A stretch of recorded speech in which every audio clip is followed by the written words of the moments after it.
Morning everyone, Anne from Food Stand here. I hope your challenges have been going well. Today, as you can see, we're talking about stocking the pantry. This is everything that I regularly have on hand in my pantry and my fridge for breakfast. And I wanted to share with you so that hopefully having some of these items on hand will make no added sugar breakfast easier. You don't have to have all of this. If some things sound appealing to you, go for it, but don't be overwhelmed because I know it's a lot of stuff here. So first I want to start by talking about morning beverages, oftentimes what we reach to first in the morning. This morning I am drinking a black tea blend, and as you know, Harney & Sons Fine Tea is sponsoring our No Sugary Breakfast Challenge, as well as all the rest of the challenges that you'll have throughout the course of the school year. I have a bunch of Harney and tea options on hand, depending if I need caffeine or not. Some I have on hand I drink later in the day. This morning I'm drinking this White Heart blend, which is a black tea with some citrus in it. And I'm having this with a little bit of coconut almond milk added to it. And I wanted a little bit of sweetness. This black tea, like I said, has citrus, so it adds some natural sweetness with the citrus flavor. And then this coconut almond milk does not have any added sugar, but because it's coconut, it does have some natural sweetness. So for me, I wanted something a little bit sweet, a little bit of caffeine this morning. This did it for me. I also have Paris here, which is another black tea blend. I have a couple of green teas, a couple of fruit teas, which are great. They don't have any caffeine in them at all. This is mango, and this is orange passion fruit. And these are great options for kids in the morning if you want a sweet drink with zero added sugar. I also have soba tea here, which is buckwheat, and that's the only ingredient, not any added sugar, but it has a richness, and that combined with a little bit of milk makes for a really rich, warming beverage in the morning with no added sugar. So thanks to Harney & Sons for sponsoring all these challenges, because they are a fantastic way to get started in the morning without any added sugar. Obviously, if you're a coffee drinker, you can certainly have coffee and add some milk to the coffee. Half and half, a teeny little splash of half and half is also a great way to add some richness as well without needing to head to the coffee shop and getting some sugar-laden beverage. Now let's talk about food. Obviously, it's really important to fuel our students before they go off for a long day of learning at school. And for No Sugary Breakfasts, I like to think about them in three categories: egg-based dishes, grain-based dishes, and yogurt dishes. For me, that's sort of how I group things and decide what I want to be eating that morning. So for egg-based dishes, obviously having on hand some eggs. These are organic eggs. They can last in your fridge for a little while. People talk about freshness of eggs. Eggs are not quick to spoil. So you can keep these in your fridge for a little while. And I oftentimes will have eggs with some leftover veggies from the night before, or else I keep some veggies on hand in the freezer. So this is organic kale.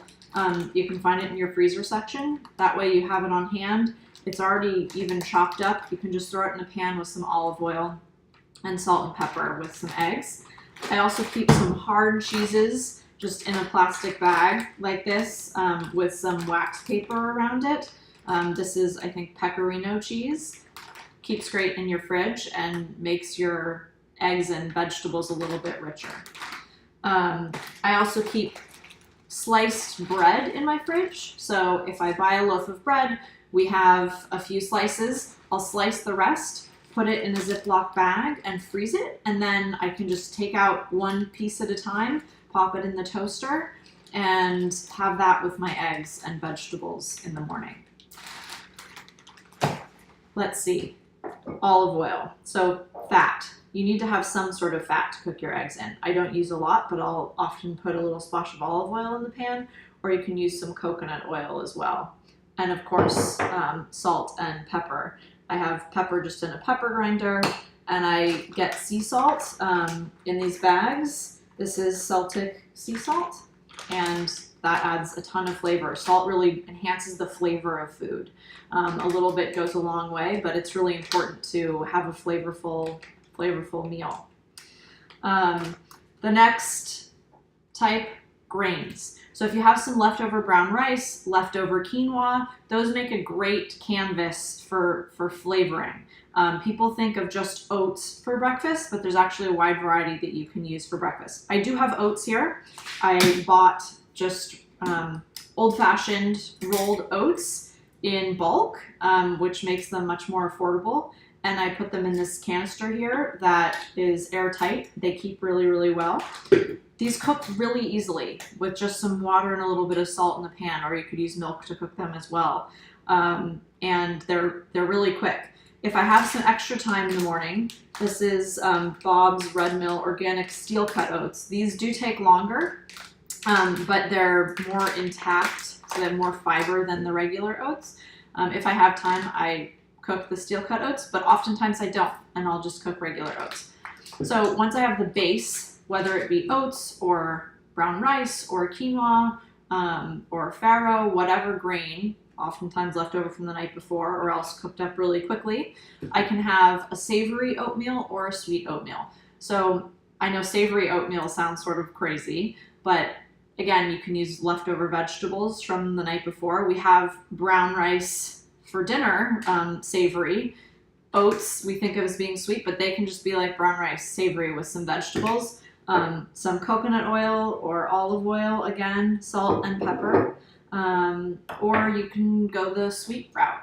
And for the sweet route without added sugar, fruit is your best friend. So either fresh fruit, I always have pears, apples. If it's right now, it's fall, so pears and apples are my go-to fruit because they're in season. Or else in the summer, peaches, berries, whatever you have that's fresh and local, chopped up. You can put a little bit of coconut oil or a little bit of butter on your grain of choice. Some toasted chopped nuts as well. Here I have some almonds, pecans. I have some salted, roasted almonds in my fridge too, that I'll snack on sometimes if I'm in a rush. I'll just have a handful of these with a piece of fruit. Getting a little bit sidetracked, but we're gonna go with it here. Or if I'm in a rush, Lara bars are great because they just contain, for the most part, dried fruit and nuts. So if you're wanting a meal on the go, this is a good option. Read the ingredient label. This one contains dates, peanuts, and sea salt. It's the peanut butter cookie flavor of Lara bar. There are a few flavors that have chocolate in them that do have a little bit of added sugar, so avoid those and read your label, and stick to the bars with just fruit and nuts. Getting back to the grain bowls. So yeah, sweet or savory. If I don't have fresh fruit on hand, you can use dried fruit as well. Here I have some dried apricots from the bulk bin, and I also have some black currants. Currants are great because they're higher in fiber. They're actually preferable to raisins. They're one of the best dried fruits that you can get in terms of fiber to sugar ratio. And if you remember from last week, you want fiber. That's really important to help your body process the sugar. So currants are a great option as well. Or on your grain bowl, you could put some nut butter too. Here I have some light roasted, creamy Santa Cruz Organics peanut butter. So that can go on with some fresh or dried fruit, a little bit of coconut oil as well. You can put a little milk on there. Just stay away from the maple syrup, brown sugar route. The next type of meal that I tend to have is yogurt breakfast. That's actually my favorite.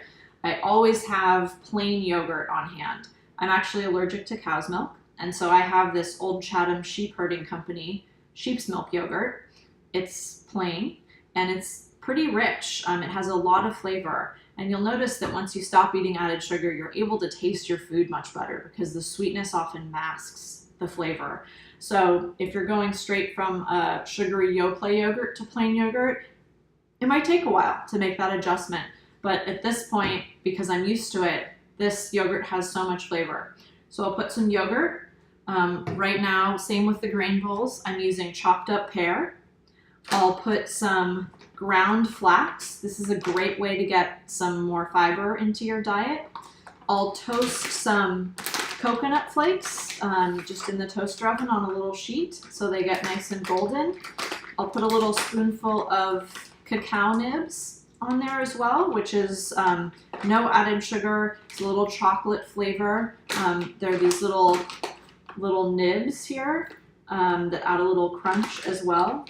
And I'll put some toasted nuts, either pecans or almonds. This is a great breakfast too to make in a to-go container. I'll save my leftover yogurt containers and make my yogurt breakfast in one of these to take with me. I can just put it in my bag to take to work, things like that. You can eat it on the road if you need to eat while you're on the move there.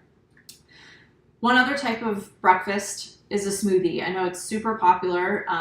Ideally, you want to eat your fruit whole. When you blend it, it does break down some of the fiber, but a no added sugar smoothie is a great way to go as well. So I always start with a base of unsweetened almond coconut milk. Here I have some unsweetened hemp milk. If you can have cow's milk, you could use that as well. Or I'll add some plain yogurt in there too. I'll add some chia seeds, which thicken it up. So it helps with the texture a lot. I'll add some fruit. Here I have some chopped up pineapple that I had in the fridge, so I can throw some of that in there. I throw in a handful of frozen greens, kale, spinach, whatever you have on hand.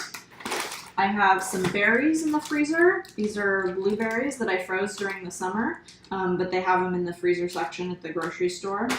And I keep bananas that I've halved in a Ziploc bag and frozen. So I just throw half or a whole frozen banana in there as well, which makes it sweet and rich and creamy, no added sugar, because the sugar is naturally in the bananas, so I don't need to add any.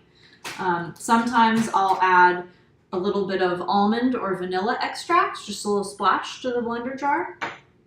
And you can add some cinnamon in there as well. Cinnamon's great on oatmeals or a grain bowl if you're having fruit grain bowl as well, or on your yogurt. That's a great option too. Or you can add some cacao powder if you want a chocolatey smoothie. So you could just skip the pineapple, skip the berries, and just do banana and cacao powder with a little bit of greens, and you won't even know the greens are in there. I think that does it. I have an onion and a garlic here for eggs. Don't want to forget those. Add a lot of flavor to your meal. And I think that's it. I hope you have a great morning. Hope you have a great day today. If you have any questions, don't hesitate. You can email team@thefoodstand.com. You can direct message me at @AnnFood on the app. Ask away. We'd love to answer any of your questions. I hope you have a great week. Bye.